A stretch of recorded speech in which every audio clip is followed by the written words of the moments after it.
के बीच एक गांव था। उस गांव का नाम खाती गांव था। वहां के लोग बहुत ही सीधे और सरल थे। गांव के लोगों का जीवन खेती पर निर्भर था। उसी गांव में मोहन नाम का एक गरीब किसान रहता था। मोहन के परिवार में उसकी बूढ़ी माँ सरस्वती देवी, उसकी पत्नी विमला और उसका 5 साल का बेटा दीपक था। मोहन के पास थोड़ी सी जमीन थी जिसमें वो खेती करके अपने परिवार का पालन पोषण करता था। उगता हुआ सूरज दुनिया के लिए रोशनी लाता है, पर मोहन के लिए ये सिर्फ एक और दिन की जद्दोजहद लेकर आता है। फूस की छत से छनकर आती रोशनी सीधे उसकी बीमार माँ के चेहरे पर पड़ती है। मोहन, आज दीपक को क्या कहूंगी? कल रात उसे बहलाकर सुला दिया था कि सुबह उठते ही गर्मा गर्म खाना मिलेगा। अब वो जागने वाला है, चूल्हा ठंडा पड़ा है और मेरी ममता लहूलुहान हो रही है। क्या हम इतने बदनसीब हैं कि अपने बच्चे को एक वक्त की रोटी भी नहीं दे सकते? भरी आंखों से। बिमला, तुम्हारी ये खामोश सिसकियां मेरे कलेजे को चीर देती हैं। मैं किसान हूँ, धरती का सीना चीरकर अनाज पैदा करना मेरा काम है, पर आज किस्मत ने मेरा ही सीना चाक कर दिया है। जमींदार के चक्कर काट काट कर पैर के जूते घिस गए, पर वो उधार देने को तैयार नहीं। पर हार नहीं मानूंगा, आज फिर जाऊंगा। शायद खुदा को मेरी मेहनत पर नहीं तो इस मासूम दीपक की भूख पर तरस आ जाए। सरस्वती देवी अंदर से खांसते हुए, बेटा मोहन, पास आ। देख, मेरा अंत समय करीब है, पर मुझे अपनी मौत का डर नहीं है।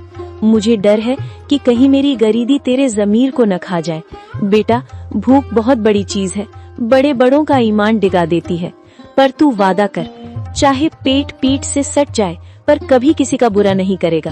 भगवान की लाठी बेआवाज होती है, पर चोट गहरी करती है। माँ, आपके संस्कार ही मेरी पूंजी है। मैं खाली हाथ लौट सकता हूँ, पर कलंकित हाथ लेकर इस घर में कदम नहीं रखूंगा।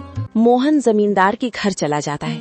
नंगे पांव, फटी हुई कमीज और आंखों में उम्मीद की आखिरी चमक लिए मोहन जमींदार की हवेली के बाहर खड़ा है।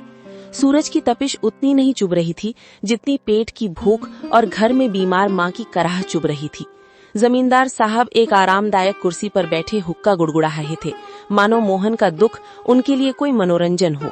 माई बाप, हुजूर, इस अभागे की विनती सुन लीजिए। मैं जानता हूँ कि पिछला लगान अभी पूरा नहीं चुका पाया हूँ, लेकिन मेरी मजबूरी की दीवार बहुत ऊंची हो गई है सरकार। घर में चूल्हा 3 दिन से ठंडा पड़ा है। मेरा 5 साल का बेटा दीपक, जो अब तक खेलता कूदता था, आज भूख से मारे निढाल होकर जमीन पर पड़ा है। वो मुझसे रोटी नहीं मांगता सरकार, बस अपनी पथराई आंखों से मुझे देखता है और उसकी वो खामोश नजरें मेरे कलेजे को छलनी कर देती हैं। मोहन, ये हवेली जज्बातों से नहीं, हिसाब किताब से चलती है। तेरी माँ बीमार है, तेरा बेटा भूखा है, इसमें मेरा क्या कसूर? पिछली बार भी तूने यही रोना रोया था। ये धरती प्यासी है तो मैं क्या करूं? मुझे अपनी तिजोरी भरनी है, तेरी गरीबी का बोझ नहीं उठाना। हुजूर, आप तो गांव के अन्नदाता हैं। अगर आप ही हाथ खींच लेंगे तो हम जैसे छोटे किसान कहाँ जाएंगे? मुझे बस थोड़े से आलू और मटर के बीज उधार दे दीजिए। मैं दिन को दिन नहीं समझूंगा, रात को रात नहीं देखूंगा। मैं अपने खून पसीने से उस बंजर जमीन को सींच दूंगा। मैं वादा करता हूँ सरकार, फसल कटते ही सबसे पहले आपका कर्ज चुकाऊंगा। मेरी माँ घुट घुट कर मर रही है, उसे दवा चाहिए। हुजूर, एक बाप होने के नाते मुझ पर तरस खाइए। क्या एक गरीब के बच्चे को जीने का हक नहीं है? हक की बातें मत कर मोहन, हक अमीरों की जागीर होती है। बीज चाहिए, बीज की कीमत लगती है। तेरे पास देने को क्या है? वो 2 बीघा जमीन जो पहले ही गिरवी है। जा, यहाँ से दफा हो जा। अपनी इन भीगी आंखों से मुझे पिघलाने की कोशिश मत कर। जब तक पिछला हिसाब बराबर नहीं होता, तुझे एक दाना भी उधार नहीं मिलेगा। हुजूर, आज आप मुझे यहाँ से खाली हाथ भेज रहे हैं, पर याद रखिएगा, गरीब की आह बहुत गहरी होती है। मैं अपनी मेहनत बेचने आया था, अपनी खुददारी नहीं। अगर खुदा ने चाहा तो मेरी मिट्टी भी सोना उगलेगी। आज आप मेरी गरीबी का मजाक उड़ा रहे हैं, पर वक्त का पहिया घूमेगा हुजूर, वक्त का पहिया जरूर घूमेगा। मोहन अपनी फटी हुई आंखों में आंसू लिए भारी कदमों से हवेली